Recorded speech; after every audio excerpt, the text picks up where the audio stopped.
पवित्र पोर्टल 2025 तर पवित्र पोर्टल बाबत मोठा निर्णय। शालेय शिक्षण मंत्री दादा भुसे यांची नेमकी घोषणा काय झालेली आहे याबद्दलची माहिती आपण घेणार आहे। तर पवित्र पोर्टलसाठी जेही आपले शालेय शिक्षण मंत्री आहे दादा भुसे यांनी एक घोषणा केलेली आहे। तर बघू शकता पवित्र पोर्टलच्या भरती प्रक्रियेत काही त्रुटी असल्यास पुढील भरती प्रक्रिया सुरू होण्यापूर्वी त्रुटी दूर केल्या जातील अशी ग्वाही शालेय शिक्षण मंत्री दादा भुसे यांनी दिलेली आहे। तर यामध्ये म्हणजे जेही पवित्र पोर्टल आहे टेट 2025 दिलेल्या विद्यार्थी यासाठी रजिस्ट्रेशन करू शकतात। पोर्टल सुरू करायच्या अगोदर जेही काही तांत्रिक अडचणी असेल किंवा काही त्रुटी असेल पोर्टलवर तर त्या दुरुस्ती केल्या जाणार अशाबद्दलची माहिती शिक्षण मंत्री यांच्याकडून देण्यात आलेली आहे। तर बघू शकता राज्यातील शाळांना गुणवत्तापूर्ण शिक्षक मिळावेत यासाठी पवित्र पोर्टलद्वारे शिक्षक भरती केली जात आहे। तरी पवित्र पोर्टलच्या भरती प्रक्रियेत काही त्रुटी असल्यास पुढील भरती प्रक्रिया सुरू होण्यापूर्वी त्रुटी दूर केल्या जातील अशी ग्वाही शालेय शिक्षण मंत्री दादा भुसे यांनी दिलेली आहे। पवित्र पोर्टलची तरतूद महाराष्ट्र खाजगी शाळा कर्मचारी सेवेच्या अटी विनियमन कायद्यात आहे, त्याला वैज्ञानिक स्वरूप प्राप्त झाले आहे। शाळांमधील 100% भरतीबाबत वित्त विभागाला प्रस्ताव पाठवलेला आहे।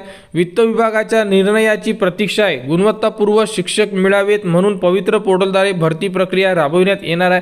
तर 2025 साठी पवित्र पोर्टल सुरू करण्यासाठी जेही वित्त विभाग आहे त्यांना प्रस्ताव पाठवलेला आहे। वित्त विभागाकडून जशी परमिशन मिळेल तेव्हा पवित्र पोर्टल 2025 साठी विद्यार्थी रजिस्ट्रेशन सुरू करणार आहे।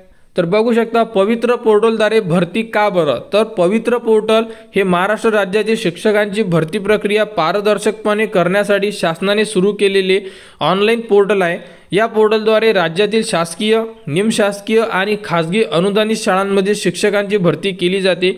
यात शिक्षक पात्रता परीक्षा उत्तीर्ण झालेल्या उमेदवारांना त्यांच्या शैक्षणिक पात्रतेनुसार तसेच त्यांच्या पसंतीक्रमानुसार शाळांमध्ये नोकरी मिळण्यासाठी अर्ज करता येतो। तर शिक्षक भरतीमध्ये पारदर्शकता आणणे आणि गैरप्रकार टाळणे, भरती प्रक्रिया जलद आणि सुलभ करणे, पात्र आणि गुणवत्ताधारक शिक्षकांची निवड करणे आणि शिक्षण क्षेत्रात सुधारणा होण्याच्या उद्देशाने पवित्र पोर्टलद्वारे शिक्षक भरती प्रक्रिया जी आहे ती राबवण्यात येत आहे। तर 2025 साठी पवित्र पोर्टलचा जोही प्रस्ताव आहे हा वित्त विभागाकडे पाठवण्यात आलेला आहे।